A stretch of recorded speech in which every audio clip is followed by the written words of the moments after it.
ನಮಸ್ಕಾರ. ಮೆಗಾ ಸುದ್ದಿ ವಿಶೇಷ ಕಾರ್ಯಕ್ರಮಕ್ಕೆ ಸ್ವಾಗತ. ನಾನು ಹೇಮಕುಮಾರ್.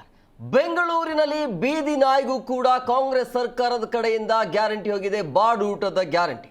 ದೇಶದಲ್ಲೇ ಮೊದಲ ಬಾರಿಗೆ ಬೀದಿ ನಾಯಿಗಳಿಗೆ ಈ ರೀತಿಯಾಗಿ ಮಾಂಸದ ಆಹಾರವನ್ನು ನೀಡಬೇಕು ಅಂತ ನಿರ್ಧಾರಕ್ಕೆ ಬರಲಾಗಿದೆ. ಒಂಥರ ಗ್ಯಾರಂಟಿ ಯೋಜನೆ ಇದು.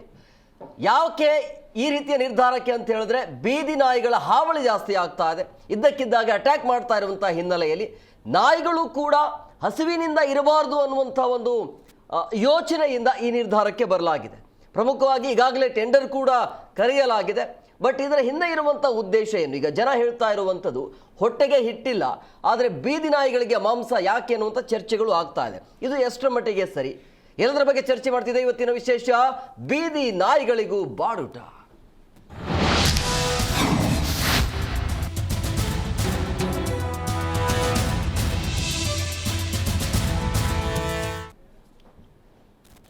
ಬೀದಿ ನಾಯಿಗಳಿಗೂ ಈಗ ಬಾಡೂಟದ ಭಾಗ್ಯ ಸಿಗ್ತಾ ಇದೆ. ಆರಂಭದಲ್ಲೇ ಬೆಂಗಳೂರಿನಲ್ಲಿ ಮಾತ್ರ ಇದನ್ನ ತೆಗೆದುಕೊಂಡಿರುವಂಥದ್ದು ಸರ್ವೆ ಮಾಡಿದಾರಂತೆ. ಬಟ್ ಆ ಸರ್ವೆ ಯಾವ ರೀತಿಯಾಗಿರುತ್ತೆ ಅದರ ಬಗ್ಗೆ ಚರ್ಚೆ ಮಾಡೋಣ. ಸೊ ಬೀದಿ ನಾಯಿಗಳಿಗೂ ಪೌಷ್ಟಿಕ ಆಹಾರ ನೀಡಲು ತೀರ್ಮಾನ ತೆಗೆದುಕೊಳ್ಳಲಾಗಿದೆ. ಪ್ರತಿದಿನ ಅಂದಾಜು 600 ಗ್ರಾಂ ಬೇಯಿಸಿರುವಂಥ ಆಹಾರ ನೀಡಲಾಗುತ್ತೆ. ಪ್ರತಿ ವರ್ಷ 8 ವಲಯಗಳಲ್ಲಿ 2.88 ಕೋಟಿ ವೆಚ್ಚ, ಅಂದರೆ 2,88,00,000 ರೂಪಾಯಿ ಟೆಂಡರ್ ಕರೆಯಲಾಗುತ್ತೆ. ಬೆಂಗಳೂರಿನ ಜನರಿಗೆ ಮೂಲಭೂತ ಸೌಕರ್ಯಗಳಿಲ್ಲ, ಆದರೆ ಜನರ ತೆರಿಗೆ ಹಣವನ್ನು ಲೂಟಿ ಮಾಡಲು ಹೊಸ ಐಡಿಯಾನ ಅನ್ನುವಂಥ ಪ್ರಶ್ನೆ ಚರ್ಚೆಗಳು ಆಗ್ತಾ ಇದೆ. ಸೊ ಬೀದಿ ನಾಯಿಗಳ ಕಡಿತದ ಪ್ರಕರಣವನ್ನು ಹೆಚ್ಚಳ ಆಗ್ತಾ ಇರುವಂಥ ಹಿನ್ನೆಲೆಯಲ್ಲಿ, ಅಂದರೆ ಬೀದಿ ನಾಯಿಗಳ ಹಾವಳಿ ಜಾಸ್ತಿ ಆಗ್ತಾ ಇರುವಂಥ ಹಿನ್ನೆಲೆಯಲ್ಲಿ ಸೊ ನಾಯಿಗಳ ಕಡಿತ ಪ್ರಕರಣವನ್ನು ಕಡಿಮೆ ಮಾಡುವಂಥ ಉದ್ದೇಶ ಅಂತ ಹೇಳಲಾಗ್ತಾ ಇದೆ. BBMP ವತಿಯಿಂದ ಆಹಾರ ನೀಡಲು ಈ ರೀತಿಯಾಗಿ ತೀರ್ಮಾನ ಮಾಡಲಾಗ್ತಾ ಇದೆ. ಪ್ರಮುಖವಾಗಿ ಇಲ್ಲಿ ಜನರಿಗೆ ಬೇಳೆ ಸಾರು, ಆದರೆ ನಾಯಿಗಳಿಗೆ ಮೂಳೆ ಸಾರು ಅನ್ನುವಂಥ ಪರಿಸ್ಥಿತಿ ಇದೆ. ಇಂದಿರಾ ಕ್ಯಾಂಟೀನಲ್ಲೇ ಬಾಡೂಟದ ವ್ಯವಸ್ಥೆ ಇಲ್ಲ. ಬಟ್ ನಾಯಿ ಕೊಡಬಾರ್ದು ಅಂತೇನಿಲ್ಲ, ಬಟ್ ಪರಿಸ್ಥಿತಿ ಹೇಗಿದೆ ಅದನ್ನು ನೋಡಿ ಕೊಟ್ಟರೆ ಒಳ್ಳೆಯದು ಅಂತೇಳಿ ಪರ ವಿರೋಧ ಚರ್ಚೆ ಆಗ್ತಾ ಇದೆ. ಸೊ ಈಗ ಈ ರೀತಿಯಾಗಿ ಅಂದರೆ ಬಾಡೂಟ ವ್ಯವಸ್ಥೆ ಅಥವಾ ನಾಯಿಗೆ ಊಟವನ್ನು ಹಾಕಿದ್ರೆ ಕಚ್ಚೋದನ್ನು ಕಡಿಮೆ ಮಾಡುತ್ತೆ ಅಥವಾ ನಾಯಿಗಳು ಅಟ್ಯಾಕ್ ಮಾಡೋದನ್ನು ಕಡಿಮೆ ಮಾಡುತ್ತೆ ಅಂಥೇಳಿ. ಸೊ ಇದು ನಿಜಾನ? ವರದಿ ಯಾವ ರೀತಿಯಾಗಿರುತ್ತೆ? ಟೆಂಡರ್ ಪ್ರಕ್ರಿಯೆ ಹೇಗಿರುತ್ತೆ? ಎಲ್ಲದರ ಬಗ್ಗೆ ಚರ್ಚೆ ಮಾಡ್ತೀವಿ.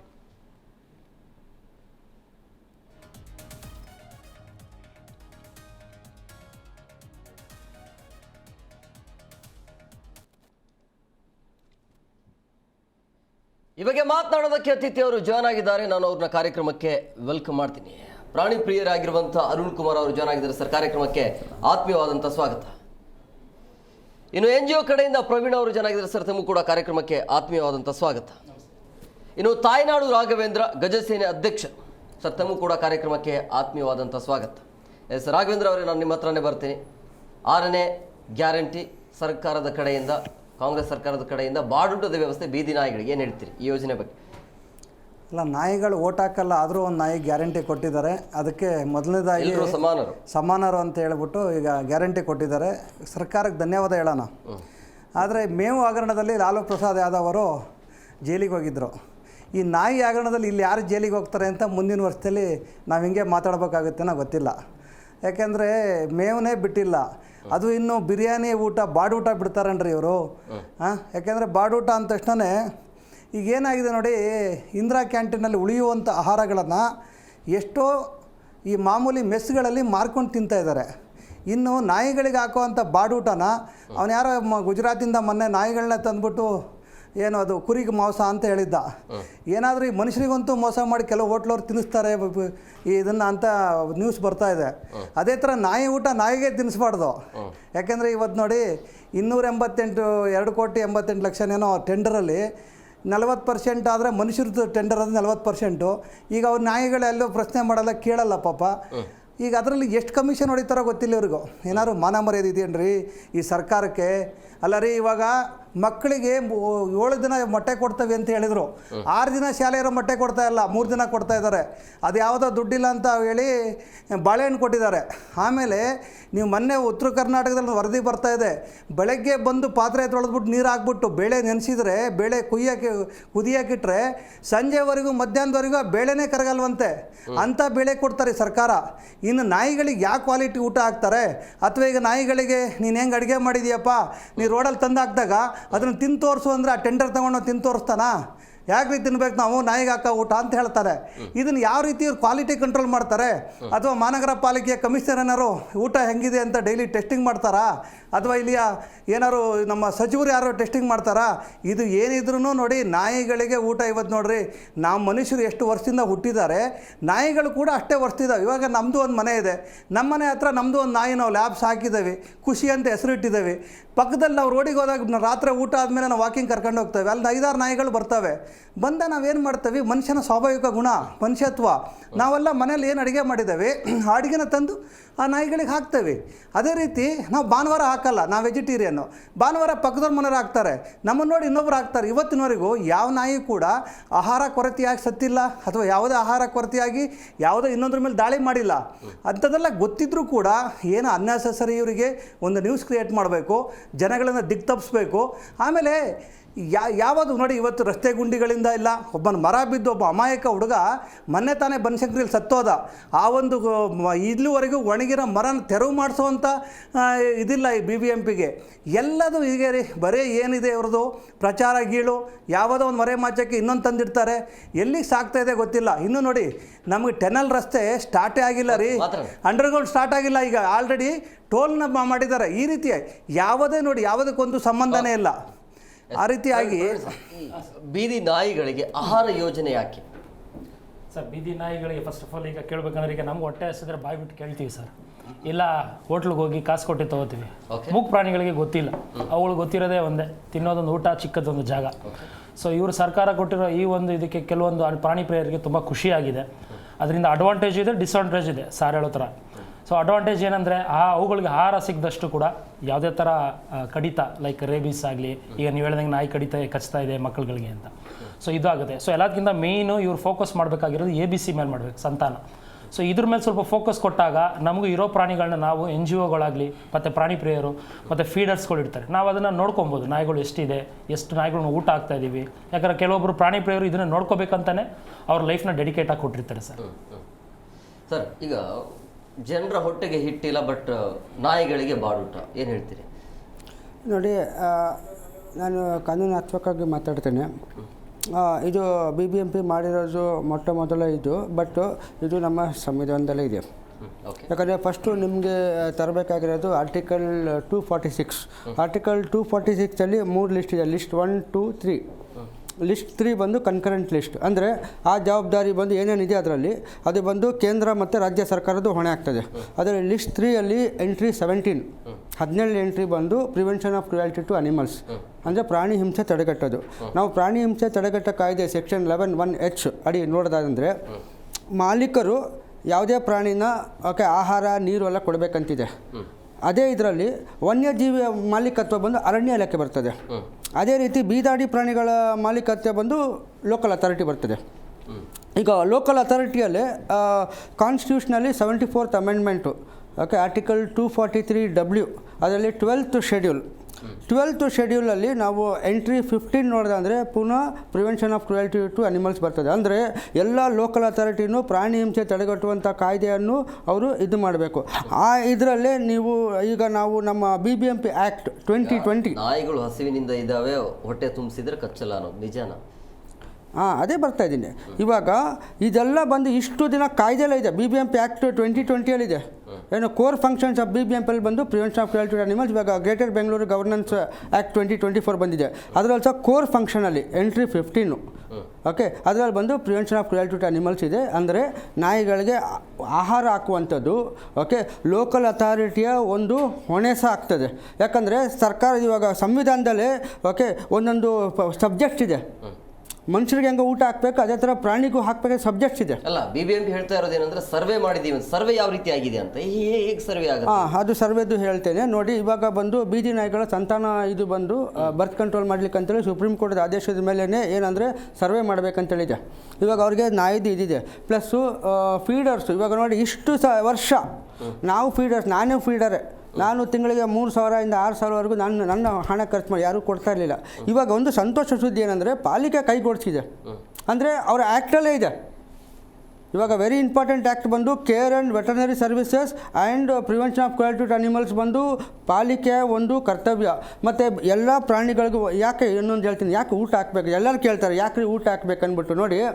SWM rules 2016 section 15B rule 15B ಅಡಿಯಲ್ಲಿ ಏನಾಯ್ತಂದರೆ ಮೊದಲೆಲ್ಲ ಬಂದು ಇವಾಗ ಸರಿ ಹೇಳ್ತಾಯಿದ್ರು ತಲಾಂತರದಿಂದ ಪ್ರಾಣಿಗಳು ಮನುಷ್ಯರೊಟ್ಟಿಗೆ ಬದುಕ್ತಾ ಇದೆ. ಬಟ್ ಅವಾಗ ಏನಾಗ್ತಾಯಿತ್ತು, ನಮ್ಮ ಆಹಾರವನ್ನು ನಾವು ಕಸದ ತೊಟ್ಟಿಗೆ ಹಾಕ್ತಾಯಿದ್ವಿ.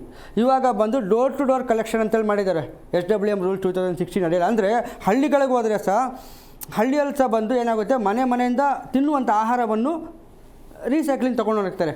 ಕಸದ ತೊಟ್ಟಿಗೆ ಎಲ್ಲಿ ಬರ್ತದೆ, ನಾಯಿ ಬೀದಾಡಿ ಪ್ರಾಣಿಗಳಿಗೆ ಎಲ್ಲಿ ಬರುತ್ತೆ, ಕಾಗೆಗೆ ಆಗಲಿ ಇಲಿಗಾಗಲಿ ಇಲ್ಲ ಇರುವೆಗಾಗಲಿ ಇವಾಗ ಆಹಾರ ಇಲ್ಲ. ಆದ್ದರಿಂದ ಏನಾಯಿತು, ಒಂದು ಕಡೆ ಕಾನೂನಾತ್ಮಕವಾಗಿ ಕಿತ್ಕೊಂಡ್ರು. ಅದಕ್ಕೆ ABC ರೂಲ್ಸ್ 2023 ರೂಲ್ 20 ಸಬ್ ರೂಲ್ 1ನಲ್ಲಿ ಏನಾಯಿತು, ಜನರು ಎಲ್ಲ ಪ್ರಾಣಿಗಳಿಗೆ ಆಹಾರ ಹಾಕಬೇಕಂತೇಳಿ ತಂದರು. ಇದು ಬಂದು ಸರ್ಕಾರದ ಹೊಣೆ, ನಮ್ಮೆಲ್ಲರ ಹೊಣೆ. ಯಾಕಂದರೆ ಸಂವಿಧಾನದಲ್ಲಿ ಸಹ ಆರ್ಟಿಕಲ್ 51 AG ಅಡಿಯಲ್ಲಿ ಎಲ್ಲರೂ ದಯ ತೋರಿಸ್ಬೇಕಂತೇಳಿದೆ.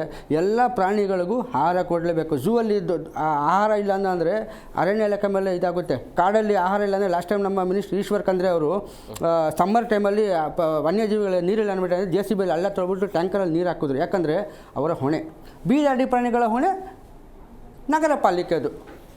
ಇದರಿಂದ ನಮ್ಮ BBMPದು ಇದು ಮತ್ತು ಸರ್ ಹೇಳಿದ್ರು ಈಗ ಹೇಗೆ ಮಾನಿಟರ್ ಮಾಡೋದು ಅಂದ್ಬಿಟ್ಟು ನೋಡಿ. ಎಲ್ಲ ಕಡೆ ನಮ್ಮ ಫೀಡರ್ಗಳಿದ್ದಾರೆ. ನಾನೇ ಲಾಕ್ಡೌನ್ ಟೈಮಲ್ಲಿ ಡಿಸಾಸ್ಟರ್ ಮ್ಯಾನೇಜ್ಮೆಂಟ್ಗೆ ಇದು ಮಾಡಿ 15 ಲಕ್ಷ ರೂಪಾಯಿ ಸ್ಯಾಂಕ್ಷನ್ ಮಾಡುತ್ತೆ ಬೀದಾಡಿ ಪ್ರಾಣಿಗಳಿಗೆ ಊಟ ಹಾಕ್ಲಿಕ್ಕೆ ಅಂದ್ಬಿಟ್ಟು. ಓಕೆ, BBMP ಬಂದು first municipal corporation in whole of India. ಮತ್ತೇನಾಯಿತು, ಭಾರತ ಪ್ರಾಣಿ ಕಲ್ಯಾಣ ಮಂಡಳಿ ಬಂದು ಇನ್ನೊಂದು ಆದೇಶ ಹೊರಡಿಸ್ತು. ನೆಕ್ಸ್ಟ್ ಟೈಮ್ ಏನಾದ್ರು ಈ ಥರ ಡಿಸಾಸ್ಟರ್ ಆದ ಅಂದರೆ ಪ್ರಾಣಿಗಳು ಹಸುವಲ್ಲಿ ಇರಬಾರ್ದು, ಎಲ್ಲ ಪ್ರಾಣಿಗೂ ಊಟ ಬೇಕಂದ್ಬಿಟ್ಟು. ಆವಾಗ ಸಹ ಎಲ್ಲ ಫೀಡರ್ಸು ಯಾರು ಎಲ್ಲ ಕಡೆ ಪ್ರಾಣಿಗೆ ಊಟ ಹಾಕೋರಿದ್ದಾರೆ, ವಾಲಂಟಿಯರ್ಸ್ ಇದ್ದಾರೆ, ಅವರು ಇದು ಮಾಡ್ಕೊಳ್ತಾರೆ. ಇದರಲ್ಲಿ ಏನೂ ಇದಾಗಲ್ಲ. ಓಕೆ, ಫೀಡರ್ಸ್ದು ಭಾರ ಕಡಿಮೆ ಆಯಿತು. ಇವಾಗ ನಾನು ಹೇಳ್ತೇನೆ, ನನಗೆ ತಿಂಗಳಿಗೆ 3,000 ಇಂದ 6,000 ರೂಪಾಯಿ ಖರ್ಚಾಗ್ತಾಯಿತ್ತು. ಇವಾಗ ಪಾಲಿಕೆ ಅದರಲ್ಲೂ ಕೈ ಜೋಡಿಸ್ತಾ ಇದೆ. ಇನ್ನೂ ಸಂತೋಷ ಆಯಿತು ನಮಗೆ, ನನ್ನ ಸಹ ಭಾರ ಸ್ವಲ್ಪ ಕಡಿಮೆ ಆಯಿತು. ಓಕೆ ಪ್ರವೀಣ್ ಸರ್, ಈಗ ಪ್ರಮುಖವಾಗಿ ಇಲ್ಲಿ ಹೊಟ್ಟೆಗೆ ಸರಿಯಾಗಿ ಊಟ ಇಲ್ದಿರೋದಕ್ಕೆ ಏನು ಮಾಡ್ತಾರೆ, ಬಟ್ ಎಲ್ಲೋ ಒಂದು ಕಡೆ ನಾಯಿಗಳು ಏನು ಹಸಿವು ಇಲ್ಲ ಅಂತ, ಯಾಕಂದರೆ ಅಕ್ಕಪಕ್ಕದಲ್ಲಿರೋ ಮನೆಯವರು ಕೂಡ ಹಾಕ್ತಾ ಇದ್ರು, ತಿಂದಮೇಲೆ ಹಾಕ್ತಾಯಿದ್ರು. ಬಟ್ ಅದು ಅನ್ಸುತ್ತಾ ಹಸಿವಿನಿಂದಲೇ ಈ ರೀತಿಯ ಒಂದು ನಾಯಿಗಳು ಕಚ್ಚುತ್ತಾವೆ ಅಂಥೇಳಿ ಆ ರೀತಿ ಅನ್ಸುತ್ತಾ, ಅಥವಾ ಹೇಗೆ? ಅಂದರೆ ಇದು ಈಗ ಊಟದ ವ್ಯವಸ್ಥೆ ಹೇಗೆ ಇರುತ್ತೆ, ಎಲ್ಲೆಲ್ಲಿ ಹೇಗೆ ಮಾಡ್ತಾರೆ ಇದನ್ನು ಅಂತ? ಸರ್, ಈಗ ನೀವು ಒಂದು ಏರಿಯಾದಲ್ಲಿ ನೋಡಬೇಕಂದ್ರೆ ಒಂದು 10 ಜನ ಅನಿಮಲ್ ಹೇಟರ್ಸ್ ಇರ್ತಾರೆ, 2 ಫೀಡರ್ಸ್ ಇರ್ತಾರೆ. ಆ 2 ಫೀಡರ್ಸ್ಗೆ 10 ಜನನೂ ಅಗೇನ್ಸ್ಟ್ ಆಗ್ತಾರೆ, ಊಟ ಹಾಕಬೇಡಿ, ಈ ನಾಯಿನ ಎಲ್ಲರೂ ತೊಗೊಂಡೋಗಿ ಬಿಡಬೇಕು, ರೀಲೊಕೇಟ್ ಮಾಡಬೇಕು ಅಂತ. ಆ ಕ್ಷಣದಲ್ಲಿ ಅಲ್ಲಿ ಪ್ರಾಬ್ಲಮ್ ಏನಾಗುತ್ತೆ ಅಂದರೆ ಮನುಷ್ಯರ ಜೊತೆ ಜಗಳನೂ ಆಗುತ್ತೆ, ಕ್ರಿಮಿನಲ್ ಆ್ಯಕ್ಟಿವಿಟೀಸು ಸ್ಟಾರ್ಟ್ ಆಗುತ್ತೆ. ಆ ಪ್ರಾಣಿಗಳನ್ನ ಎಲ್ಲರೂ ರೀಲೊಕೇಟ್ ಮಾಡ್ತೀನಿ ಅಂತ ತೊಗೊಂಡೋಗೋ ಜಾಗದಲ್ಲಿ ಬೇರೆ ಕಡೆ ಬಿಟ್ಟಾಗ ಅಲ್ಲಿ ಏನಾಗುತ್ತೆ, ನಾಯಿಗಳಿಗೆ ಊಟ ಸಿಗದಿರೋ ಕಾರಣಕ್ಕೆ ಬೇರೆ ಒಂದು ಮನುಷ್ಯರ ಮೇಲೆ ಅಟ್ಯಾಕ್ ಮಾಡೋ ಚಾನ್ಸಸ್ಗಳಿದೆ. ಬೇರೆ ನಾಯಿಗಳ ಜೊತೆ ಕಿತ್ತಾಟ ಆಗುತ್ತೆ, ಅಲ್ಲಿ ಮಕ್ಕಳು ಏನಾದ್ರು ಓಡಾಡ್ತಾ ಇರೋ ಪ್ರಾಬ್ಲಮ್ ಆಗುತ್ತೆ. ಸೊ ಅಲ್ಲಿ ಕ್ರಿಯೇಟ್ ಮಾಡ್ತಾ ಇರೋರು ಮನುಷ್ಯರೇ. ಸೊ 5 ಸೆನ್ಸ್ ಇರೋ ಪ್ರಾಣಿಗಳಿಗೆ ನಾವು 6 ಸೆನ್ಸ್ ಇರೋ ಹ್ಯೂಮನ್ಸ್ ಏನು ಮಾಡ್ಬೇಕಾದ್ರೆ ಮನುಷ್ಯತ್ವ ಆದವರು ಅವ್ರಿಗೆ ಬೇಕಾಗಿರೋದು ಇಷ್ಟೇ, ದುಡ್ಡು ಕೇಳ್ತಾಯಿಲ್ಲ ಏನಿಲ್ಲ. ಈಗ ಮನುಷ್ಯ ಅದನ್ನು ದುಡ್ಡು ಇಲ್ದವರು ಅವನೇನು ಮಾಡ್ತಾನೆ, ಕೆಲಸ ಕಾರ್ಯ ಇಲ್ದವರು ಅವನು ಕಳ್ತನ ಮಾಡಲೇಬೇಕು. ಅದೇ ಥರ ಪ್ರಾಣಿಗಳಿಗೂ ಊಟ ಆಹಾರ ಸಿಗಲಿಲ್ಲ ಅಂದರೆ ಒಂದು ಕಚ್ಚಾಡ್ಕೊಂಡೇ ತಿನ್ನಬೇಕು, ಇಲ್ಲ ಹುಡ್ಕಾಡ್ಕೊಂಡು ತಿನ್ನಬೇಕು. ಸೊ ಅಂಥ ಸಮಯದಲ್ಲಿ ಆಹಾರ ಇಲ್ಲ ಅಂತ ಇದ್ದಾಗ ಈ ಥರ ಈ ನಾಯಿ ಕಡಿತ ಮತ್ತು ಚೇಸ್ ಮಾಡೋದು, ಬೈಕರ್ಗಳನ್ನ ಇದೆಲ್ಲ ಕಾಮನ್ ಅಲ್ವಾ. ಸೊ ಹೇಗನ ಸರ್ಕಾರ ಇವಾಗ ಕೊಡ್ತಾರೋ ಆಹಾರ ನಿಜವಾಗ್ಲೂ ಪ್ರಾಣಿ ಪ್ರೇರಿಗೆ ತುಂಬ ಸಪೋರ್ಟಿವ್ ಆಗುತ್ತೆ. ಇದರಿಂದ ಅಡ್ವಾಂಟೇಜ್ ಏನಂದರೆ, ಈಗ ಬೆಳಗ್ಗೆ ಹೊತ್ತು ನೋಡುವಾಗ ಕಸದ ಹತ್ರ ತುಂಬ ಕಸ ಆಡ್ತಾ ಇರುತ್ತೆ. ಸೊ ನಾಯಿಗಳು ಏನು ಮಾಡುತ್ತೆ, ಬೆಳಗ್ಗೆ ಹೊತ್ತು ಸಾಮಾನ್ಯವಾಗಿ ನಾಯಿಗಳು ಬರೋದೇ ಬೆಳಗ್ಗೆ ಮತ್ತು ಮಧ್ಯರಾತ್ರಿಗಳಲ್ಲೇ ಈ ಕಸದ ಜಾಗದಲ್ಲಿ ಹೋಗಿ ಕಸ ಎಲ್ಲ ಇದು ಮಾಡೋದು. ಸೊ ಅಲ್ಲಿ ಕಸದ ಕ್ಲೀನ್ ಮಾಡ್ದಂಗೆ ಇರ್ತದೆ. ಇವಾಗ ನಮ್ಗೆ ಇಲ್ಲಿ ಊಟ ಕೊಡ್ತಾ ಇದ್ರೆ ನಾಯಿಗಳಿಗೆ ಅವು ಪಡ್ತಿಂದ ಅಪ್ಪಲ್ಲಿ ಎಲ್ಲಿ ಮಲ್ಗುತ್ತೋ ಆಗುತ್ತೆ. ಕಸ ಅನ್ನೋದು ಅಲ್ಲಿ ಎಲ್ಲಿ ಕಸ ಇರುತ್ತೋ ಅದು ಕ್ಲೀನಾಗಿರುತ್ತೆ, ಅದು ಬಂದು ಬೆಳಗ್ಗೆ ಬಂದು ಎತ್ಕೊಂಡು ಹೋಗಿ BBMP ಅವ್ರು ಮಾಡಿದಷ್ಟು ಅಡ್ವಾಂಟೇಜ್ ಇರುತ್ತೆ. ನಾಯಿಗಳು ಕಚ್ಚೋದು ಅದು ಸ್ವಲ್ಪ ಮೈನಸ್ ಆಗುತ್ತೆ, ಕಮ್ಮಿ ಆಗುತ್ತೆ. ಸೊ ನಮ್ಮ ಏನು ಮೇಯ್ನ್ ಹೇಳೋದು ಗೌರ್ಮೆಂಟ್ಗಳಿಗಂದರೆ ABC ಸ್ವಲ್ಪ ಸಂತಾನ ಅದ್ರ ಮೇಲೆ ಸ್ವಲ್ಪ ಗಮನ ಕೊಟ್ಟರೆ, ಸೊ ಮಿಕ್ಕಿರೋ ನಾಯಿಗಳಿಗೆ ಎಷ್ಟಿದೆಯೋ ಅದನ್ನು ನಾವು ಅನಿಮಲ್ಸ್ NGO ಆಗಲಿ ಫೀಡರ್ಸ್ಗಳು ನೋಡ್ಕೋತೀವಿ. ನಮ್ಗೆ ಅದು ಸಿಕ್ಕಿದಾಗ ನಮಗೆ ಚಾನ್ಸ್ ಏನಾಗುತ್ತೆ, ಬೇರೆಯವ್ರ ಜೊತೆ ಜಗಳ ಆಡೋದು ಕಮ್ಮಿ ಆಗುತ್ತೆ. ಅನಿಮಲ್ ಹೇಟರ್ ಜೊತೆ ನೀವು ಯಾಕೆ ಇಲ್ಲಿ ಊಟ ಹಾಕ್ತೀರಾ, ನೀವು ಹಾಕಬೇಡಿ. ಈಗ ನಾವು ಅವ್ರಿಗೆ ಹೇಳ್ಬೋದು, ಸರ್ಕಾರನೇ ಕೊಡ್ತಾ ಇದೆ ಅಂದಮೇಲೆ ನಾವು ಊಟ ಹಾಕ್ಲೇಬೇಕಲ್ವ, ಅದು ಮಾನವೀಯತೆ ಅಲ್ವಾ ಮನುಷ್ಯ ಅದನ್ನು. ರಾಘವೇಂದ್ರ ಸರ್, ಈಗ ಜನರ ತೆರಿಗೆ ಹಣವನ್ನು ಲೂಟಿ ಮಾಡೋದಕ್ಕೆ ಒಂದು ಹೊಸ ಐಡಿಯಾ ಅನ್ನುವಂಥ ಚರ್ಚೆ ಆಗ್ತಾ ಇದೆ, ನಿಜಾನ? ಅಲ್ಲ, ನಮಗೆ ನಾಯಿಗಳಿಗೆ ಊಟ ಹಾಕೋದ್ರಿಂದ ತುಂಬ ಸಂತೋಷ ಇದೆ. ಆದರೆ ನಾವು ಹೇಳ್ತಾ ಇರೋದು ಅದನ್ನೇ, ಲೂಟಿ ಮಾಡೋದಕ್ಕೆ ಇನ್ನೊಂದು ದಾರಿ ಆಗಬಾರ್ದು. ಇಲ್ಲಿ ನಾವು ಹೇಳ್ತಾ ಇರೋದು ನಾಯಿಗೆ ಹಾಕ್ಬೇಡಿ ಅಂತಿಲ್ಲ. ನಾವು ಹೇಳ್ತಾ ಇರೋದು, ಈಗ ಸರ್ವೆ ಮಾಡಿದ್ರು 5,000 ನಾಯಿ ಇದ್ದಾವೆ ಬೆಂಗಳೂರಲ್ಲಿ ಅಂತ ಹೇಳ್ತಾರೆ. ಈಗ ನಾವು ಜೀವಂತವಾಗಿದ್ದಾವೆ, ನಾವು ಮಾತಾಡ್ತಾವ್ರಿ. ನಿನ್ನೆ ಬೆಳಗ್ಗೆ ನಮ್ಮ ಮನೇಲಿ ಒಂದು ಸ್ಟಿಕ್ಕರ್ ಅಂಟಿಸಿದ್ರು ಡೋರ್ ಮೇಲೆ, ಅದು ಗೇಟಲ್ಲಿ ಹೊರಗಡೆ. ನಮ್ಮದು 2 ಗೇಟ್ ಇದೆ ಮನೆ ಮುಂದೆ. ಆ 2 ಗೇಟ್ ಮುಂದ್ಗಡೆ ಒಂದು ಸ್ಟಿಕ್ಕರ್ ಅಂಟಿಸಿ ಹೋಗಿದ್ರು, ಜಾತಿ ಗಣತಿ ಆಗಿದೆ ಅಂತ. ನಾವು ಹೋಗಿ ಹೊರಗಡೆ ಬಂದು ನೋಡ್ತೀವಿ, ಯಾರೂ ನಮ್ಮ ಮನೆಗೆ ಬಂದು ಕೇಳಿಲ್ಲ, ಬೆಲ್ ಮಾಡಿಲ್ಲ, ಈ ಕಡೆ ಎಷ್ಟು ಜನ ಇದ್ದಾರೆ ಕೇಳಿಲ್ಲ, ನಿಮ್ದು ಯಾವ ಸಮುದಾಯ ಅಂತ ಕೇಳಿಲ್ಲ, ಸ್ಟಿಕ್ಕರ್ ಮಾತ್ರ ಅಂಟಿಸ್ಬಿಟ್ಟು ಹೋಗಿದ್ದಾರೆ. ಅಂದರೆ ಈಗ ನಾವು ಮನುಷ್ಯ ಇರೋ ಪ್ರಾಣಿ, ನಾವು ಮನುಷ್ಯರಿಗೆ ಬಾಯಿ ಬಿಟ್ಟು ಮಾತಾಡಿ ಕೇಳೋ ಅಂಥವ್ರಿಗೆ ಇವರು ಸರಿಯಾಗಿ ಮಾಡಿಲ್ಲ ಅಂದವಾಗ ಇನ್ನು ಪ್ರಾಣಿನ ಎಷ್ಟಿದೆ? 5,000 ಇವ್ರು ಪ್ರಾಣಿ ಪ್ರಿಯರು ಹೇಳಿ. ನಮ್ಮ ಬೆಂಗಳೂರು ನಗರದಲ್ಲಿ ಬರೀ 5,000 ನಾಯಿಗಳಿರೋದಾ? ಜಾಸ್ತಿ ಇಲ್ವಾ? ಅಂದರೆ ಇದು ನೋಡಿ, ಒಂದು ಈ ಲೆಕ್ಕಾಚಾರ ಅದನ್ನೇ ಒಂದು ಇವರು ಸಮೀಕ್ಷೆನೇ ಸರಿಯಾಗಿ ಮಾಡಲ್ಲ ಅಂದಮೇಲೆ ಇನ್ನು ಊಟ ಇಲ್ಲಿಂದ ಹಾಕ್ತಾರೆ. ಈಗ ನೋಡಿರಿ, ಒಂದು ಲೇಔಟು, ಒಂದು ಏರಿಯಾ ಅಂದರೆ ನಾವು ನಾಗರಬಾವಿ ಏರಿಯಾದಲ್ಲಿ ಸುಮಾರು ಒಂದು 5,000 ರೋಡ್ ಇದೆಯಪ್ಪ ಅಲ್ವಾ? ಮಿನಿಮಮ್ ಇಟ್ಕೊಳ್ಳೋಣ. ಎಲ್ಲ ರೋಡಲ್ಲೂ ಎಲ್ಲ ರಸ್ತೆಯಲ್ಲೂ ನಾಯಿಗಳಿದ್ದಾವೆ ಅಲ್ವಾ? ಎಲ್ಲ ರಸ್ತೆಯಲ್ಲಿ ನಾಯಿಗಳಿದ್ದಾಗ ಇದೇನಾಗುತ್ತೆ, ಇಲ್ಲಿ ನೋಡಿ, ನಾಯಿಗಳಿಗೆ ಒಂದಿರುತ್ತೆ ಮನುಷ್ಯರ ಥರನೇ. ಇವ್ರು ಹೆಂಗೆ ರಾಜಕಾರಣಿಗಳು ಇನ್ನೊಂದು ಕ್ಷೇತ್ರಕ್ಕೆ ಹೋಗಿ ಮಾತಾಡಿದ ತಕ್ಷಣ ಅವರು ಜಗಳಕ್ಕೆ ಬರ್ತಾರೋ, ನಾಯಿಗಳು ಕೂಡ ಹೇಗೆ ಒಂದು ರಸ್ತೆ ಬಿಟ್ಟು ಇನ್ನೊಂದು ರಸ್ತೆಗೆ ಹೋದರೆ ಆ ನಾಯಿಗಳು ಜಗಳ ಆಡ್ತವೆ.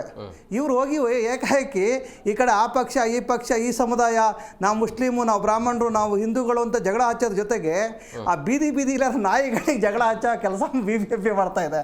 ಈಗ ನೋಡಿ, ಆ ಊಟ ಹಾಕಿದ ತಕ್ಷಣ ನೀವು ಆ ನಾಯಿಗಳೇನಾರು ಹೋಗ್ಬಿಟ್ಟು ನೀವು ಆ ರಸ್ತೆಯಿಂದ ಇನ್ನೊಂದು ರಸ್ತೆಗೆ ತಿನ್ನೋದಕ್ಕೆ ಹೋದರೆ ಅವೆಲ್ಲ ಕಚ್ಚಾಡ್ಕೊಂಡು ಸಾಯ್ತವೆ. ಇದಕ್ಕೆ ಯಾರು ಒಳ್ಳೆಯದು ಕೇಳಿ? ಯಾಕೆಂದ್ರೆ ನಗು ಬರುತ್ತೆ. ಇದು ಪ್ರಾಕ್ಟಿಕಲ್ ರೀ. ಇದು ನೀವು ನೋಡಿ ಬೇಕಾರೆ ಯಾವುದೇ ಪ್ರಾಣಿ ಪ್ರಿಯರು ಹೇಳಿ, ಯಾವುದೇ ಒಂದು ಬೀದಿ ನಾಯಿ ಇನ್ನೊಂದು ಬೀದಿಗೆ ಹೋಯ್ತು ಅಂದ ತಕ್ಷಣ ಕಚ್ಚಾಡುತ್ತೆ. ಇದನ್ನ ಹೆಂಗೆ ಗುರುಸ್ತಾರೆ ನೀವು? ಅವ್ರ ಬಾರ್ಡರ್ ಇರುತ್ತೆ. ಬಾರ್ಡರ್ ನೋಡಲ್ಲ. ಈಗ ಅವರು ಊಟ ಒಂದ್ ಕಡೆ ಒಂದು ಬೀದಿಗೆ ಹಾಕ್ಬಿಡ್ತಾರೆ ಅಂತ ಇಟ್ಕೊಳ್ಳಿ, ಇನ್ನೊಂದು ಬೀದಿ ನಾಯಿಗಳು ಏನ್ ಮಾಡ್ಬೇಕು? ಎಲ್ಲವೂ ಅಲ್ಲಿಗೆ ಹೋಗಿ ಒಟ್ಟಾಗಿ ಹೋಗ್ತವೆ, ಸ್ಟಾರ್ಟ್ ಆಗ್ತವೆ. ಅವಾಗ ಊಟ ಹಾಕ್ತಿರೋ ಒಂದು ಕೋಪಕ್ಕೂ ಸಮೇತ ಬೇರೆ ಜನಗಳ ಮೇಲೆ ಅಟ್ಯಾಕ್ ಮಾಡುತ್ತೆ. ಇದು ನೋಡ್ರಿ, ವೈಜ್ಞಾನಿಕವಾಗಿ ಯಾವುದೂ ಇಲ್ಲ. ನಾವು ಹೇಳೋದಂಗೆ ಹೇಗೆ NGOಗಳು ಮಾಡ್ಕೊಂಡಿದ್ದಾರೆ. ಈಗಾಗಲೇ ಯಾರೆಲ್ಲ ತಲಾಂತರದಿಂದ ನಾಯಿಗಳಿಗೆ ಸಾರ್ ಹೇಳಿದಂಗೆ ಊಟ ಹಾಕ್ತಾ ಇದ್ದಾರೆ. ಆಮೇಲೆ ನಾಯಿ ಎಷ್ಟು ಜನ ಅದನ್ನು ಸಮೀಕ್ಷೆ ಮಾಡಲಿ, ಅದನ್ನೊಂದು ಸಮೀಕ್ಷೆ ಮಾಡಲಿ. ಯಾವ ಜಾಗಿದೆ BBMP ಮಹಾನಗರ ಪಾಲಿಕೆಯಲ್ಲಿ ಕೂರಿಸ್ಕೊಳ್ಳಿ. ಯಾಕಿದ್ರು ಇವಾಗ ಕೌನ್ಸಿಲರ್ಗಳೆಲ್ಲ ಇಲ್ಲ, ಚೇರ್ಗಳೆಲ್ಲ ಖಾಲಿ ಇದ್ದಾವೆ. ಅಲ್ಲೇ ಕರೆದ್ಬಿಟ್ಟು ಕಮಿಷನರ್ಗೆ ಒಂದು ಸಮೀಕ್ಷೆ ಮಾಡಿ, ಮೂಲತವಾಗಿ ಯಾರು ನಾಯಿಗಳು ಸಾಕಿದ್ದಾರೆ, ಯಾರು ಬೀದಿ ನಾಯಿಗಳಿಗೆ ಊಟ ಹಾಕ್ತಾ ಇದ್ದಾರೆ, ಯಾರ ಬಗ್ಗೆ ನಾಯಿಗಳ ಮೇಲೆ ಪ್ರೀತಿ ಇದೆ ಅಂಥವ್ರನ್ನ ಕರೆದು ಒಂದು ಸಮೀಕ್ಷೆ ಮಾಡಿ, ಟೆಂಡರೇ ಬೇಕಾಗಿಲ್ಲ, ನೀವಿಷ್ಟು ತಿಂಗಳಿಗೆ ಇಷ್ಟು ನಾಯಿಗಳಿಗೆ ಊಟ, ಇಷ್ಟು ದಿನದಿಂದ ಅವ್ರು ಸುಮ್ಮನೆ ಮಾಡ್ಕೊಳ್ಳಿ, ಎಷ್ಟು ನಾಯಿಗಳಿಗೆ ಊಟ ಆಗ್ತಾ ಇದ್ದೀರಾ, ನಿಮ್ಮ ಕರ್ತವ್ಯ ಏನು? ಅವ್ರು ಹೇಳಿದ ತಕ್ಷಣ ಅವ್ರ ಅಕ್ಕಪಕ್ಕದಲ್ಲಿ ಕೇಳಲಿ. ಅವ್ರದ್ದೊಂದು ಸಮೂಹ ಇರುತ್ತೆ, ಅವ್ರನ್ನ ಕೇಳಿಕೊಂಡು ಅವರಿಗೆ ಇಂತಿಷ್ಟು ಅಂತ ಹೇಳ್ಬಿಟ್ಟು ಒಂದು ಗೌರವಧನ ಅಂತ ನೀಡಲಿ ಅಲ್ವಾ? ಗೌರವಧನ ಅಂತ ನೀಡಿದಾಗ ಆ ನಾಯಿಗಳಿಗೆ ಒಳ್ಳೆ ಊಟನೂ ಹಾಕ್ತಾರೆ. ಯಾರೋ ಒಬ್ಬ ವ್ಯಕ್ತಿಗೆ ಇವ್ರು ಟೆಂಡರ್ ಕೊಟ್ಟರೆ ಇಂದಿರಾ ಕ್ಯಾಂಟೀನಲ್ಲೇ ಹುಳು ಆಗಿರೋ ಅಂಥದ್ದು ಕೊಡ್ತಾರೆ, ರಾತ್ರಿ ಉಳಿದಿರೋದು ಬೆಳಗ್ಗೆ ಕೊಡ್ತಾರೆ. ನೀವು ನೋಡಿ, ರಾತ್ರಿ ದೊಡ್ಡ ಮಾಪಿ ಆಹಾರದ್ದಿದು. ನೀವು ಎಲ್ಲರೂ ದೊಡ್ಡ ಶ್ರೀಮಂತರುಗಳ ಮದುವೆ ಆಗ್ತವೆ ಅರಮನೆ ಮೈದಾನಗಳಲ್ಲಿ, ಅಲ್ಲಿ ಉಳಿದಿರೋ ಊಟ ತಗೊಬಂದ್ಬಿಟ್ಟು ಇಲ್ಲಿ ಇಂದಿರಾ ಕ್ಯಾಂಟೀನಲ್ಲಿ ಹಂಚ್ತಾ ಇದ್ದಾರೆ. ಈಗ ಮನುಷ್ಯರಿಗೂ ಕೂಡ ರೋಗಗಳು ಬಂದು ಶುಗರ್ ಕಾಯಿಲೆ, BP, ಹಾರ್ಟ್ ಅಟ್ಯಾಕ್ ಆಗಿ ಸಾಯ್ತಾರೆ. ಇನ್ನು ಇವ್ರಿಗೆ ಸರ್ಕಾರಕ್ಕೆ ಬಿಟ್ಟರೆ ಒಳ್ಳೆ ಆಹಾರ ಕೊಡದೇ ಇದ್ದಂಗೆ ನಾಯಿಗಳಿಗೆ ಕೂಡ ರೋಗ ಹಚ್ತಾರೆ ಇವರು. ಹಾಗೆ ಬರಲ್ಲ. ಯಾಕೆಂದರೆ ನಿಮ್ಗೇನು ಆಗುತ್ತೆ, ನಾಯಿ ಅಂದ ತಕ್ಷಣ ಅವರೇ ಯಾರ ತಿಂದು ನೋಡಲ್ಲ, ಹಾಕೋ ಯಾವುದೋ ಉಳಿದಿರೋದು ಅಂತ ಹೇಳ್ತಾನೆ. ಯಾಕೆಂದ್ರೆ ಅವ್ನು ಟೆಂಡರನಿಗೆ ಇಲ್ಲಿ 40% 50% ದುಡ್ಡು ಕೊಟ್ಬಿಟ್ಟಿರ್ತಾನೆ ಕಮಿಷನ್ ಇವರಿಗೆ. ಇನ್ನು ಉಳಿದಿರೋ 50% ಮೇಂಟೈನ್ ಮಾಡಬೇಕು, ವರ್ಷ ಮಾಡಬೇಕು. ಅವನೇನು ಮಾಡ್ತಾನೆ ಪಾಪ? ಈ ಒಂದು ಹಗರಣ ಮಾಡೋದಕ್ಕೆ ಹೌದು. ಈಗ ನೋಡ್ರಿ, ನಾಯಿಗೋರಿಗೆ ಎಲ್ಲದೂ ಮುಗಿದೋಯ್ತು ರೀ. ಇವಾಗ ರೋಡು ರಸ್ತೆ ಎಲ್ಲದೂ ಆಯಿತು. ಇನ್ನು ಉಳಿದಿರೋದು ನಾಯಿ ದುಡ್ಡಲ್ಲಿ ಬದುಕಬೇಕು ಸರ್ಕಾರ. ಈ ನಾಯಿ ದುಡ್ಡು ಬದುಕೋದಕ್ಕೋಸ್ಕರ ಏನೇನೋ ಒಂದೊಂದು ಮಾಡ್ತಾರೆ. ಯಾಕೆಂದರೆ ಸರ್ಕಾರ ದಿವಾಳಿ ಆಗೋಗಿದೆ. ಇಲ್ಲಿ ನೋಡ್ರಿ ಪಾಪ, ಇವತ್ತು ನಾವೆಲ್ಲ ಮಲೆನಾಡು ಭಾಗದವರು, ಉತ್ತರ ಕರ್ನಾಟಕ ಇರ್ಬೋದು, ಆಮೇಲೆ ಸರ್ಕಾರಿ ಶಾಲೆಗಳಿರ್ಬೋದು ರೀ, ಇವತ್ತೊಂದು ಶೂ ಕೊಟ್ಟಿಲ್ಲ, ಅವರಿಗೆ ಒಂದು ಸಾಕ್ಸ್ ಕೊಟ್ಟಿಲ್ಲ, ಸರಿಯಾದ ಒಂದು ಬುಕ್ಕಿನ ವ್ಯವಸ್ಥೆ ಇಲ್ಲ. ಆಲ್ರೆಡಿ ಆ ರೀತಿಯ ಒಂದು ಮಕ್ಕಳಿಗೆ ವ್ಯವಸ್ಥೆ ಇರಬೇಕಾದಾಗ ಕನ್ನಡ ಶಾಲೆಗಳು ಇವತ್ತು ಮುಚ್ಚೋ ಸ್ಥಿತಿ ಇದೆ. ಮೊಟ್ಟೆಗಳು ಕೊಡೋದಕ್ಕೆ ಮೊಟ್ಟೆ ಇಲ್ಲ.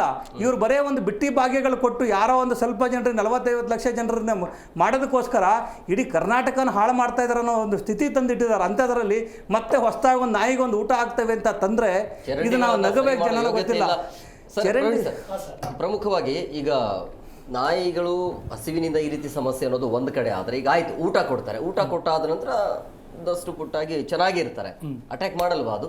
ಇಲ್ಲ ಸರ್, ಕೆಲವೊಂದು ನಾಯಿಗಳು ಇವಾಗ ನಂದು NGO ನನ್ನ ಹತ್ರನೇ ಒಂದು 450 ನಾಯಿ ಇದೆ ಸರ್, ನಂದೇ ಒಂದು. ಎಲ್ಲ ರೆಸ್ಕ್ಯೂಡ್ ಅನಿಮಲ್ಸ್, ರೋಡಲ್ಲಿ ಏಟಾಗೋದು.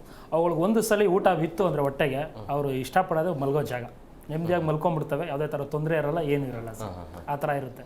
ಸೊ ನನಗೆ ಅನಿಸೋ ಪ್ರಕಾರ ಈ ಕಚ್ಚಾಟ ಆಗೋದಲ್ಲ, ಊಟ ಎನಿ ಟೈಮ್ ಊಟ ಸಿಕ್ಕಿರೋದ್ರಿಂದಾಗಿ ಅವರ ಒಂದು ಸ್ಟ್ರಾಂಗ್ ಆಗಿ ಹೋಗ್ತಾರೆ, ಅಲ್ಲ ಈಗ ಊಟ ಸಿಕ್ಕರೆ ಅದಾಗಲ್ಲ ಸಾರ್. ಈಗ 6 ತಿಂಗಳು ಊಟ ಹಾಕ್ತಾರೆ ಅಂತ ಇಟ್ಕೊಳ್ಳಿ, ಇನ್ನೊಂದು ಸರ್ಕಾರ ಬರ್ತಾವೆ ಊಟ ಇರಲ್ಲ, ಅವಾಗ ಮನುಷ್ಯನ ಹಿಡ್ಕೊ ತಿನ್ನುತ್ತೆ. ಕೇಳಿದ ಇವಾಗ ಅದನ್ನ ಯೋಚನೆ ಮಾಡ್ಬೇಕು ಅವ್ರು. ಅದನ್ನು ಯಾಕಂದ್ರೆ ಇವರು ಮನುಷ್ಯರು ಆದ್ರೆ ಟೆಂಡರ್ ಚೇಂಜ್ ಮಾಡ್ತಾರೆ. ಇಂದಿರಾ ಕ್ಯಾಂಟೀನ್ ಸ್ವಲ್ಪ ಜನ ಮುಚ್ಚಿದ್ರು, ಈ ಯೋಜನೆಯನ್ನು ಮೊದಲೇ ಬಿಜೆಪಿ ವಿರೋಧ ಇಂದಿರಾ ಮಾಡ್ತಾರೆ. ಕ್ಯಾಂಟೀನ್ ಸ್ವಲ್ಪ ಜನ ಮುಚ್ಚಿದ್ರು. ಈ ಮನುಷ್ಯರಾದ್ರೆ ಎಲ್ಲರೂ ಹೋಗಿ ಊಟ ಮಾಡ್ತಾರೆ. ನಾಯಿಗಳಿಗೆ ಇದೇ ರೋಡಲ್ಲಿ ಊಟ ಸಿಗ್ತಾ ಇದೆ, ಮುಚ್ಚಿಬಿಟ್ರೆ ಏನ್ ಮಾಡ್ತಾವು? ಅದಕ್ಕೆ ಉತ್ತರ ಕೊಡಿ. ಊಟ ಮಾಡಿದ್ಮೇಲೆ ಬಲಕ್ತಾವೆ ನಾಯಿ. ಊಟ ಕೊಟ್ಟಿಲ್ಲ ಮತ್ತೆ ಸರ್ಕಾರ ಅಂದಾಗ ಅವೇನ್ ಮಾಡ್ಬೇಕು? ಹೇಳಿ. ಊಟ ಎಲ್ಲ ರೇಟಲ್ಲಿ ಮಾಡಿದೆ ಮತ್ತೆ ಈಗ ಆ ಕತೆ ಆಗ್ಬಾರ್ದು. ಏನೇ ಯಾವುದೇ ಸರ್ಕಾರ ಬಂದ್ರು ಇವ್ರು ಏನಾರು ಮಾಡಿದ್ರೆ ಕಂಟಿನ್ಯೂ ಕೊಡ್ಲಿ, ನಾವು ಬೇಡ ಅನ್ನಲ್ಲ. ಅದನ್ನು ನಾಯಿ ಪ್ರೀತಿ ಇರೋರಿಗೆ ಇವ್ರು 450 ನಾಯಿ ಸಾಕ್ತಾರೆ, ಇಂಥವ್ರಿಗೆ ಕೊಡ್ಲಿ, ನಮ್ಮ ಬೆಂಬಲ ಇದೆ. ಇವು ಸರ್ಕಾರನ ನಡೆಸೋದು ಇದೆಯಲ್ಲ, ಅದು ಆಗಲ್ಲ. ನಾಯಿಗಳ ಹೆಸರಲ್ಲಿ ನಾಯಿಗಳ ಹೆಸರಲ್ಲಿ ಇವ್ರ ಹೊಟ್ಟೆ ತುಂಬಿಸೋಬೇಕ್ರಿ. ಯಾವಂದ್ರೆ ಪ್ರಮುಖವಾಗಿ ವರ್ಷದಿಂದ ವರ್ಷಕ್ಕೆ ಸಂಖ್ಯೆ ಜಾಸ್ತಿ ಆಗ್ತಾನೆ ಇರುತ್ತೆ, ಅದರ ಟೆಂಡರ್ ಪ್ರಕ್ರಿಯೆ ಕೂಡ ಜಾಸ್ತಿ ಆಗುತ್ತೆ, ದುಡ್ಡು ಜಾಸ್ತಿ ಕೂಡ ಖರ್ಚಾಗುತ್ತೆ. ಇದು ಮೇಂಟೈನ್ ಮಾಡ್ಬೋದಾ, ಹೇಗೆ ಆಗತ್ತಾ, ಹೇಗೆ? ನೋಡಿ, ಇದು ಈಗ ಇದು ಯಾಕೆ ತುಂಬ ಚರ್ಚೆ ಬಂದರೆ BBMP ಮಾಡಿದೆ ಅಂಥೇಳಿ. ಬಟ್ 2022ರಲ್ಲಿ ಇದು ಆದೇಶ ಬಂದಿದ್ದು. 31 ಡಿಸೆಂಬರು ಕರ್ನಾಟಕ ಪ್ರಾಣಿ ಕಲ್ಯಾಣ ಮಂಡಳಿ ಎಕ್ಸಿಕ್ಯೂಟಿವ್ ಬಾಡಿ ಚೇರ್ಮನ್ ಅವರು ಏನು ಒಂದು ಆದೇಶ ಹೊರಡಿಸಿದ್ರು ಅಂದರೆ, ಎಲ್ಲಿ ಆಹಾರ ಹಾಕುವವರಿಲ್ವೋ, ಎಲ್ಲಿ ಬೀದಾಡಿ ಪ್ರಾಣಿಗಳಿಗೆ, ನಾಯಿ ಅಂತಳ ಪ್ರಾಣಿಗಳಿಗೆ ಆಹಾರ ಹಾಕುವವರಿಲ್ವೋ ಅಂಥ ಅಲ್ಲಿ ಬಂದು ಲೋಕಲ್ ಅಥಾರಿಟಿಯ ಹೊಣೆ ಆಗುತ್ತೆ. It is the responsibility of the local authority to ensure feeding of animal where there are no feeders. ಅಂದರೆ ಎಲ್ಲಿ ಆಹಾರ ಸಿಗಲ್ವೋ, ಇವಾಗ ಸರ್ ಕೇಳಿದ್ರು, ಸರ್ ನೋಡಿ ನೀವು ಹೇಳಿದ 100% ಸತ್ಯ.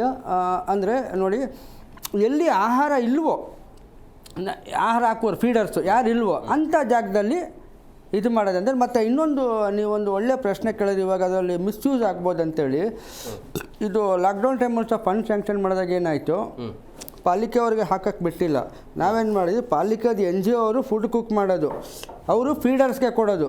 ಅವಾಗ ಏನಾಗುತ್ತೆ, ಆ ಫೀಡರ್ಸ್ ಎಲ್ಲೆಲ್ಲಿ ಫೀಡ್ ಮಾಡ್ತಾರೆ GPS ಫೋಟೋ ತಗೊಂಡು, ಅವಾಗ ಏನಾಗುತ್ತೆ, ಪಬ್ಲಿಕ್ ಫೀಡ್ ಮಾಡಿದಾಗ ಏನಾಗುತ್ತೆ, ಇಲ್ಲಿ ಅಲ್ಲಿ ಗೊತ್ತಿದೆಯಲ್ಲ, ಇದು ಮಾಡಲಿಕ್ಕೆ ಆಗಲ್ಲ. ಅಲ್ಲ, ವರ್ಷಕ್ಕೆ ಎಷ್ಟು ಮರಿ ಆಗುತ್ತೆ? ವರ್ಷಕ್ಕೆ ಎಷ್ಟು ಮರಿ ಹಾಕತ್ತೆ ಅಂತ ನಾಯಿನ ನೋಡಿ ಆ ಥರ ಮಾಡೋಕ್ಕೆ ಲೆಕ್ಕ ಹಾಕೊಂಡು ನೋಡಿ. ಪ್ರಕೃತಿಯಲ್ಲಿ ನಾಯಿಗಳು ಇವಾಗ ಒಂದು ಟೈಮ್ಗೆ 6, 7, 8 ಹಾಕ್ಬಿಡುತ್ತೆ. ಬಟ್ ಪ್ರಕೃತಿ ನಿಯಮದಲ್ಲಿ ಬದುಕೋದು 1 ಇಲ್ಲ 2 ಅಷ್ಟೇ. ಯಾವ 4 ತಿಂಗಳಲ್ಲಿ 1 ಲೀಟರ್ ಆಗುತ್ತೆ. 1 ಲೀಟರ್ 4 ಮಂತ್ಸ್ಗೆ 1 ಲೀಟರ್ ಆಗುತ್ತೆ. 4 ಲೀಟರ್ಗಳಿಗೆ ಒಂದ್ಸಲಿ ಒಂದು ಹೀಟ್ ಸೈಕಲ್ಲು 2 ಇಟ್ಕೊಳ್ಳಿ. 2 ಹೀಟ್ ಸೈಕಲ್ ಬಂದಂದ್ರೂ ಓಕೆ, ಅದರಲ್ಲಿ ಅವರು 4, 5 ಅಲ್ಲ 6 ಮರಿ ಹಾಕಿದ್ರು ಅದು ಬದುಕೋದು ಪ್ರಕೃತಿಯಲ್ಲಿ 1 ಇಲ್ಲ 2. ಅದು ಪ್ರಕೃತಿಯ ನಿಯಮ. ಅದಕ್ಕೆ ಕೆಲವು ಇದರಲ್ಲಿ ಬಂದು ಓಕೆ ಜಾಸ್ತಿ ಮರಿಗಳು ಹಾಕೋದು, ಯಾಕಂದರೆ ಪ್ರಕೃತಿಯಲ್ಲಿ ಅದು ಎಲ್ಲ 6 ಬದುಕಲ್ಲ. ಅದರಲ್ಲಿ ಬದುಕೋದು ಒಂದೇ ಒಂದು ಸರ್ವೈವಲ್ ಆಫ್ ದ ಫಿಟ್ಟೆಸ್ಟ್ ಅಂತ. ಈಗ ರಾಘವೇಂದ್ರ ಸರ್ ಹೇಳಿದಂಗೆ, ಈಗ ದುಡ್ಡು ಇದ್ದಾಗ ಓಕೆ, ದುಡ್ಡು ಇಲ್ಲದೆ ಇದ್ದಾಗ ಏನು ಮಾಡ್ತಾರೆ? ಯಾವ್ದು ಹೇಳಿ? ಈಗ ದುಡ್ಡು ಇದ್ದಾಗ ಓಕೆ, ಅಥವಾ ಈ ಕಾಂಗ್ರೆಸ್ ಸರ್ಕಾರ ಓಕೆ, ನೆಕ್ಸ್ಟ್ BJP ಬರುತ್ತೆ, ಅದು ಕ್ಯಾನ್ಸಲ್, ಅವಾಗ ಏನು ಮಾಡ್ತಾರೆ? ಅದಕ್ಕೆ ನಾನು ಹೇಳಿದ್ದು, ಇದು ಬಂದು ನೋಡಿ, ಇದು ಸಂವಿಧಾನದಲ್ಲಿ ಇರುವಂಥ ಇದು ಪ್ರಾವಿಷನ್ ಇವಾಗ ಮಾಡ್ತಾ ಇದ್ದಾರೆ. 1976 ಮಾಡ್ಕೊಂಡು ಬರಬೇಕಾಗಿತ್ತು. ಓಕೆ, ಬಟ್ ಇವರು ಮಾಡಿಲ್ಲ. ಬಟ್ ಇವಾಗ ಎಲ್ಲರಿಗೂ ಒಂದು ಆ್ಯಕ್ಟಿವಿಸ್ಟ್ಗಳು ಎಲ್ಲರೂ ಬಂದು ಒಂದು ಪ್ರೆಷರ್ ಇದು ಮಾಡಿದ್ಮೇಲೆ ಇವಾಗ ಇದು ಮಾಡ್ತಾ ಇದ್ದಾರೆ. ಕರ್ನಾಟಕ ಪ್ರಾಣಿ ಕಲ್ಯಾಣ ಮಂಡಳಿ ಸಹ ಹೇಳಿದೆ ಕೊಡಬೇಕಂತೇಳಿ, ಪ್ರಾಣಿ ಕಲ್ಯಾಣ ಮಂಡಳಿ ಸಹ ಹೇಳಿದೆ ಆಹಾರ ನೀಡಬೇಕಂತೇಳಿ. ಸೊ ಆ ಇದರಲ್ಲಿ ಬಂದು ಇದು. ಬಟ್ ಏನಂದರೆ ಸರ್ ಹೇಳಿದಾಗೆ ಅದನ್ನ ಮಿಸ್ಯೂಸ್ ಮಾಡ್ಕೋಬಾರ್ದು. ಮತ್ತು ಇನ್ನೊಂದು ಇವರು ಪ್ರವೀಣ್ ಅವ್ರು ಹೇಳಿದಾಗ ನೋಡಿ, ಯಾವುದೇ ಪ್ರಾಣಿ ಆಗಲಿ ಹೊಟ್ಟೆಗೆ ಇಟ್ಟು ಬಿದ್ದ ಅಂದರೆ ಮಲ್ಕೊಳ್ಳುತ್ತೆ. ಎಲ್ಲ ಪ್ರಾಣಿಗಳು, ಮನುಷ್ಯರೊಬ್ಬರು ಮಾತ್ರ ತಿನ್ಬಿಟ್ಟು ಮಲ್ಕೊಬಾರ್ದು, ದಪ್ಪ ಆಗ್ಬಿಡ್ತಾರೆ. ತಿಂದ ಮೇಲೆ ವಾಕಿಂಗ್ ಮಾಡೋಕ್ಕೆ. ಮನುಷ್ಯರು ಅದು ಬಿಟ್ಟು ಎಲ್ಲ ಪ್ರಾಣಿಗಳು ಅಷ್ಟೇ, ಎಬ್ಬಾವೂ ಅಷ್ಟೇ, ಚೆನ್ನಾಗಿ ತಿಂದ್ಬಿಟ್ಟು ಅದೇನಾಗುತ್ತೆ ಆರಾಮಾಗಿ ಮರಿಕೆ ಹಿಂಗೆ ಸುತ್ಕೊಂಡು ಮಲ್ಕೊಬಿಡುತ್ತೆ. ಹುಲಿ, ಸಿಂಹ ಎಲ್ಲ ಅಷ್ಟೇ, ಹೊಟ್ಟೆಗೆ ಚೆನ್ನಾಗಿ ತಿಂದ ತಕ್ಷಣ ಒಳ್ಳೆ ಇದು. ಈಗ ಮನುಷ್ಯರಿಗೆ ಮುಂದೆ ಏನು ಮಾಡಬೇಕು, ನಾಳೆಗೆ ಏನು ಮಾಡಬೇಕು, ನನ್ನ ಮಕ್ಳಿಗೆ ಏನು ಮಾಡಬೇಕು, ಮೊಮ್ಮಕ್ಳಿಗೆ ಏನು ಮಾಡಬೇಕು ಆಸ್ತಿ ಅಂತೇಳಿ ಆ ಫೀಲಿಂಗಲ್ಲಿ ಇರ್ತಾರೆ ಹೊಟ್ಟೆ ತುಂಬಿದ್ರು. ಪ್ರಾಣಿಗಳಿಗೆ ಏನಾರ ಇವತ್ತು ಹೊಟ್ಟೆ ತುಂಬತಪ್ಪ ದೇವ್ರು ನನಗೆ ಕೊಟ್ಟ ಅಂತ ಖುಷಿಯಾಗಿ ಮಲ್ಕೊಂತಾವೆ. ಇಷ್ಟೇ ವ್ಯತ್ಯಾಸ ಮನುಷ್ಯರಿಗೂ ಪ್ರಾಣಿಗಳಿಗೆ ಇರೋದು. ನಾಯಿಗಳಿಗೆ ಊಟ ಹಾಕ್ಬಿಟ್ಟ ಅಂದರೆ ಏನಾಗುತ್ತೆ, ಅದು ಪಾಟಿಗೆ ಅದು ಶಿವ ಅಂತೇಳಿ ಬಿತ್ಕೊಬಿಡುತ್ತೆ ಎಲ್ಲಾದರೂ. ಅಲ್ಲ ಪ್ರವೀಣ್ ಅವ್ರಿಗೆ ಇನ್ನೊಂದು ಪ್ರಶ್ನೆ. ಈಗ ನಮ್ಮ ಆಹಾರ ತಯಾರಿಕೆ ಬೇರೆ ಇರುತ್ತೆ ಅಥವಾ ನಾಯಿಗಳ ಆಹಾರ ತಯಾರಿಕೆ ಬೇರೆ ಇರುತ್ತೆ? ನಮ್ದು ಉಪ್ಪು ಖಾರ ಅಂತ ಬಂದಾಗ ನಾಯಿಗಳಲ್ಲಿ ಏನಂದ್ರೆ ಉಪ್ಪು ಖಾರ ಯಾವುದು ಇರಬಾರ್ದು ಸರ್. ಜಸ್ಟ್ ಒಂದು ಟರ್ಮರಿಕ್ ನಾವು ತಿನ್ನೋದನ್ನ ಹಾಕ್ತೀವಲ್ಲ, ಅದನ್ನ ಹಾಕ್ತಿವಿ. ಬಟ್ ಅದರಿಂದಾನೇ ಬೀದಿ ನಾಯಿಗಳಿಗೆ ನಿಮ್ಗೆ ಗಜ್ಜಿ ನೋಡ್ಬೋದು, ಈ ಸ್ಕಿನ್ ಇನ್ಫೆಕ್ಷನ್ ಆಗೋದು ಅದರಿಂದ. ಅಂದ್ರೆ ಈಗ ಫುಡ್ ವಿತರಣೆ ಆಗೋದು ಅವರಿಗೆ ಸಪರೇಟ್ ಆಗಿ ಸಪರೇಟ್ ಆದಷ್ಟು ಒಳ್ಳೇದೇ ಸರ್. ಯಾಕಂದ್ರೆ ಅವುಗಳಿಗೆ ಬೇಕಾಗಿರೋದು ಬರೀ ಮಾಂಸ ಬಿಸಿ ಮಾಡಬೇಕು, ಪ್ಲಸ್ ಅದರಲ್ಲಿ ಅರ್ಶಿಣದ ಪುಡಿ ಹಾಕ್ಬೇಕು. ಅದು ಬಿಟ್ಟು ಉಪ್ಪಾಗ್ಲಿ ಸಕ್ಕರೆ ಆಗಲಿ ಖಾರದ ಪುಡಿ ಈ ತರ ಯಾವ್ದು ಹಾಕ್ಬಾರ್ದು. ಅದಾಗದಷ್ಟು ಅವುಗಳಿಗೆ ಸ್ಕಿನ್ ಇನ್ಫೆಕ್ಷನ್ ಆಗುತ್ತೆ ಸರ್. ಅದರಿಂದ ಪ್ರಾಬ್ಲಮ್, ಗಜ್ಜಿ ಹಿಡಿಯುತ್ತೆ. ನಾಯಿಗಳು ಅದೇನ್ ಮಾಡ್ತಾರೆ, ಜನಗಳು ನೋಡಿದ ತಕ್ಷಣ ಅಯ್ಯೋ ಗಜ್ಜಿ ಹಿಡಿದ್ಬಿಟ್ಟಿದೆ ಹೊಡಿಬೇಕು ಅನ್ನೋದು, ಹೊಡೆದಾಗ ಅದು ಕ್ರೂಯಲ್ಟಿ ಆಗುತ್ತೆ. ಮತ್ತೆ ತಿರ್ಗಾ ನಾವೇ ಹೋಗಿ ಅಟೆಂಡ್ ಮಾಡ್ಬೇಕು ಅದನ್ನ. ಸೊ ಸಾರ್ ಹೇಳಿದಂಗೆ ಅದು ನಿಜಾನೇ ಸರ್. ಟೆಂಡರ್ ಅಂತ ಕೊಟ್ರೆ ಇದು ದಯವಿಟ್ಟು ನಿಜವಾಗ್ಲೂ ಅದು ಸ್ಕ್ಯಾಮೇ ಆಗುತ್ತೆ ಸರ್. ಯಾಕಂದ್ರೆ ಅದು ಪ್ರಾಪರ್ ಆಗಿ ಫುಡ್ ಸೇರಲ್ಲ. ಈಗ ಟೆಂಡರ್ ತಗೊಂಡವನು ಚಿಕನ್ ಹಾಕ್ತಾನಂತ ಏನ್ ಗ್ಯಾರಂಟಿ? ನಾಯಿ ಮಾಂಸನೇ ತಗೊಂಬಂದು ಹಾಕ್ಬೋದಲ್ಲ. ಮನೆ ನೀವೇ ನೋಡಿದಂಗೆ ನಾಯ್ದು ಇದು ಹಾಕ್ಬೋದು, ನಾಯಿ ಮಾಂಸ ನಾಯಿ ತಂದು ಹಾಕ್ತಾನೆ. ಅದ್ರ ಬದಲು ಕರೆಕ್ಟ್ ಆಗಿರೋ ಪ್ರಾಪರ್ ಆಗಿರೋ ಕೆರೆಯ ನೀರನ್ನ ಕೆರೆಗೆ ಚೆಲ್ಲಿ ಕರೆಕ್ಟ್ ಆಗಿರೋ ಫೀಡರ್ಸ್ ಗಳಿಗೆ, ಪ್ರಾಣಿ ಪ್ರಿಯರಿಗೆ, NGO ಗಳಿಗೆ ಅದನ್ನ ತಲುಪಿಸಿದ್ರೆ ಅದಕ್ಕೆ ಅಂತ ಒಂದು ಅಧಿಕಾರಿ ಇದ್ರೆ ಒಳ್ಳೇದು. ಯಾಕಂದ್ರೆ ಇದು ಟೆಂಡರ್ ಅಂತ ಬಂದ್ರೆ ಸರ್ ಇದು ಸ್ಕ್ಯಾಮ್ ಇಲ್ಲ. ಇದು ಫಾರ್ಮುಲಾ 2020ರಲ್ಲಿ ಸರ್ ನಾನು ಅದು ಸರ್ಕಾರದಲ್ಲಿ ಮಾತಾಡಿ ಸ್ಯಾಂಕ್ಷನ್ ಮಾಡಿದಾಗ ಅನಿಮಲ್ ಲವರ್ಸ್ ಮೂಲಕನೇ ಅದು ಆಹಾರ ಹಾಕ್ಬೇಕಂತೇಳಿ ಇದು ಮಾಡಿದ್ದು. ಯಾಕೆ ಗೊತ್ತಾ, ಅವಾಗ ಒಂದು ಅಕೌಂಟಬಿಲಿಟಿ ಬರುತ್ತೆ. ಇಲ್ದಾದ್ರೆ ಇವ್ರ ಕೈಲಿ ಕೊಟ್ಟ ಅಂದ್ರೆ ಉಂಡು ಹೋದ ಕೊಂಡು ಹೋದ. ಹಲವಾರು ಟೆಂಡರ್ಗಳು ಆರಂಭದಲ್ಲಿ ಬೆಂಗಳೂರು ವ್ಯಾಪ್ತಿಯಲ್ಲಿ ಮಾಡಿದ್ದಾರೆ. ಈಗ 5,000 ನಾಯಿಗಳದ್ದು ಏನೋ ಸರ್ವೆ ಮಾಡಿದ್ದಾರೆ ಅಂತ. ಅದು ಬೀದಿ ನಾಯಿಗಳು, ಸಾಕು ನಾಯಿ ಎಲ್ಲ, ಬೀದಿ ನಾಯಿಗಳು ಸರ್ವೆ ಮೋಸ್ಟ್ಲಿ ಈಗ ಅದು ಓಕೆ. ಈ ಕರ್ನಾಟಕ ಅಂತ ಬಂದಾಗ ಹೆಂಗ್ ಹ್ಯಾಂಡಲ್ ಮಾಡ್ತಾರೆ? ಬೆಂಗಳೂರು ಹೊರಗಡೆ ಹಾಕಿವೆ ಅಲ್ಲ, ಈ ಸರ್ವೆ ಮಾಡಿರೋದು ಮೋಸ್ಟ್ಲಿ ವಿಧಾನಸೌಧದಲ್ಲಿರೋದು, ದಾಳಸ್ ಕಾನೂನುಗಳಿರೋದು, ಸದಾಶಿವ ನಗರದಲ್ಲಿರೋ ನಾಯಿಗಳು, ಇದನ್ನ ಮಾತ್ರ ಸರ್ವೆ ಮಾಡೋರು ಅನ್ಸುತ್ತವರು. ಪೂರ್ತಿಯಾಗಿದ್ರೆ ಸುಮಾರು 1 ಲಕ್ಷ ನಾಯಿಗಳ ಮೇಲೆ ಇದೆ. ಇದು ದುಡ್ಡು ಹೊಡೆಯುವಂಥ ಸ್ಕೀಮು. ಇದರಲ್ಲೂ ನೀವು ನಾಯಿಯಲ್ಲೂ ಬದುಕ್ತಾ ಇದ್ದೀರಾ ಅಂದರೆ ಕಷ್ಟ ಇದೆ. ಒಳ್ಳೆ ಆಹಾರ ಕೊಡಿ. ಇವ್ರು ಹೇಳ್ದಂಗೆ ಉಪ್ಪು ಖಾರ ಇಲ್ದಿರೋ ಆಹಾರನ ತಯಾರು ಮಾಡಿಕೊಡಿ. ಇದೇನಾದ್ರು ಉಳಿದಿರೋ ಆಹಾರಗಳನ್ನು ಇಂದಿರಾ ಕ್ಯಾಂಟೀನಲ್ಲಿ ಉಳಿದಿರೋದು, ಯಾರೋ ಒಬ್ಬನು ದೊಡ್ಡ ಕಾಂಟ್ರಾಕ್ಟ್ರು ಮಾಡಿರೋ ಆಹಾರಗಳು. ಆಮೇಲೆ ಇನ್ನೊಂದೇನು ಅಂದರೆ ಎಲ್ಲ ಟೆಂಡರ್ಗಳು ಕೂಡ ಇವತ್ತು ಏನು ರಾಜಕಾರಣಿಗಳ ಹಿಂಬಾಲಕರಿಗೆ ಆಗ್ತಾಯಿದೆ. ಇದನ್ನು ಕೂಡ ನಾವೇ ನಾಯಿ ಸಾಕ್ತಾ ಇದ್ದೀವಿ, ನಾವೇ ಹಿಂಬಾಲಕರು ಅಂತೇಳಿ ಅವರ ಒಂದು ಬದುಕೋದಕ್ಕೋಸ್ಕರ ನೋಡಿ, ಎಲ್ಲ ನಿಗಮ ಮಂಡಳಿ ಇರ್ಬೋದು, ಇನ್ನೊಂದಿರ್ಬೋದು, ಎಲ್ಲ ಹಿಂಗೆ ಇದನ್ನು ಕೂಡ ಅವ್ರು ಸೃಷ್ಟಿ ಮಾಡ್ಕೊತಾರೆ. ಯಾರೋ ಕಿರಣ್ ಅನ್ನೋನು 100 ನಾಯಿ ಸಾಕೋನೆ, ಇನ್ನೊಬ್ಬನು ಅರುಣ್ ಅನ್ನೋನು ಸಾಕೋನೆ, ಇವ್ನು ನನ್ನ ರಾಜಕೀಯ ಹಿಂದ್ಗಲೆ ಇರೋನು, ಇವನಿಗೆ ಒಂದು ಬದುಕಕ್ಕೆ ಒಂದು ದಾರಿ ಮಾಡ್ಕೊಡೋದಕ್ಕೆ ಅಂತ ಒಂದು ಟೆಂಡರ್ ಆದರೆ ಇದು ನಾಯಿ ನಿಮ್ಗೆ ಬರೋಲ್ಲ. ಯಾಕಂದರೆ ನಾರಾಯಣ ಸ್ವರೂಪ ನಾಯಿ, ಕಾಲಭೈರವೇಶ್ವರ ಅಂತೇವೆ. ಕಾಲಭೈರವೇಶ್ವರ ನಿಮ್ಮನ್ನು ಬಿಟ್ಟು ರಾಜಕೀಯ ನಾಯಿಗಳ ಪಾಲು ಆಗಬಾರ್ದು ಅನ್ನೋದು ನಿಮ್ಮ. ಹೌದೌದು. ಥ್ಯಾಂಕ್ ಯು ವೆರಿ ಮಚ್ 3 ಜನಕ್ಕೆ ಎಷ್ಟೊತ್ತು ಕಾರ್ಯಕ್ರಮಕ್ಕೆ ಜಾಯ್ನ್ ಆಗಿದ್ದಕ್ಕೆ. ಎಸ್ ನೋಡಿದ್ರಲ್ಲ ವೀಕ್ಷಕರೀಗ, ಈ ಯೋಜನೆ ಏನಿದೆಯಲ್ಲ, ಕಾಂಗ್ರೆಸ್ ಸರ್ಕಾರದ ಒಂದು ಗ್ಯಾರಂಟಿಯ ಯೋಜನೆ ಒಳ್ಳೆಯದೇ. ಬಟ್ ಈಗ ಬೀದಿಯಲ್ಲಿರುವಂಥ ಜನ ಊಟ ಇಲ್ಲದೆ ಒದ್ದಾಡ್ತಿದ್ದಾರಲ್ಲ, ಅವ್ರ ಕಡೆನೂ ಕೂಡ ನೀವು ಗಮನ ಕೊಡಬೇಕಾಗತ್ತೆ. ಅನಾಥಾಶ್ರಮ ಅಂತ ಬಂದಾಗ ಊಟನೇ ಇಲ್ಲ, ಆ ಕಡೆನೂ ಕೂಡ ಗಮನ ನೀಡಬೇಕಾಗತ್ತೆ. ಆದರೆ ಎಲ್ಲೋ ಒಂದು ಕಡೆ ನೀವು ಈ ರೀತಿಯ ಫುಡ್ ನೀಡೋದ್ರಿಂದಾಗಿ ಒಂದು ಈ ರೀತಿಯ ದಾಳಿ ಮಾಡೋದು ಕಡಿಮೆ ಆಗ್ಬೋದು ಅಂತ ಲೆಕ್ಕಾಚಾರ ಇರಬಹುದು. ಬಟ್ ಎಲ್ಲವೂ ಸರಿ ಇರಬೇಕು ಅಂತೇಳಿ, ಬಟ್ ಟೆಂಡರ್ ಪ್ರಕ್ರಿಯೆ ಅಂತ ಹೇಳಿದ್ರಲ್ಲ, ಅದರಲ್ಲೂ ಕೂಡ ಗೋಲ್ಮಾಲ್ ಆಗುತ್ತೆ. ನೀವು ಹೇಗೆ ಗುರುತು ಹಿಡಿತೀರಿ ಪೌಷ್ಟಿಕಾಂಶ ಆಹಾರವನ್ನು ನೀಡ್ತಾರೆ ಅನ್ನೋದು. ಸೊ ಇದೆಲ್ಲವೂ ಕೂಡ ಲೋಪದೋಷಗಳು ಇದ್ದಾವೆ. ಅದನ್ನೆಲ್ಲವನ್ನು ಸರಿ ಮಾಡಿ ನೀಡಿದ್ರೆ ಓಕೆ. ಮನುಷ್ಯರ ರೀತಿಯಲ್ಲಿ ಪ್ರಾಣಿಗಳಿಗೂ ಕೂಡ ಸಮವಾಗಿ ನೋಡ್ತಿದ್ದಾರೆ, ಓಕೆ. ಬಟ್ ಇದನ್ನ ಹೇಗೆ ಮಾಡ್ತೀರಿ ಅಂತೇಳಿ ಬೆಂಗಳೂರು ಓಕೆ. ಬಟ್ ಇಡೀ ಕರ್ನಾಟಕ ಮಾಡಿದ್ರೆ ಎಷ್ಟು ಹೋಗುತ್ತೆ ಹಣ? ತೆರಿಗೆ ಹಣ, ಅದು ಜನರ ದುಡ್ಡು. ಸೊ ಏನು ಮಾಡ್ತಾರೆ ಗೊತ್ತಿಲ್ಲ. ನೋಡೋಣ ಮುಂದಿನ ದಿನಮಾನಗಳಲ್ಲಿ ಏನಾಗುತ್ತೆ ಅಂತೇಳಿ. ಇದಾಗಿತ್ತು ಇವತ್ತಿನ ವಿಶೇಷ. ಮತ್ತಷ್ಟು ಅಪ್ಡೇಟ್ಸ್ಗಾಗಿ ನೋಡ್ತಾ ಇರಿ ಜಿ ಕನ್ನಡ ನ್ಯೂಸ್. ಸತ್ಯವೇ ಸುದ್ದಿಯ ಜೀವಾಳ.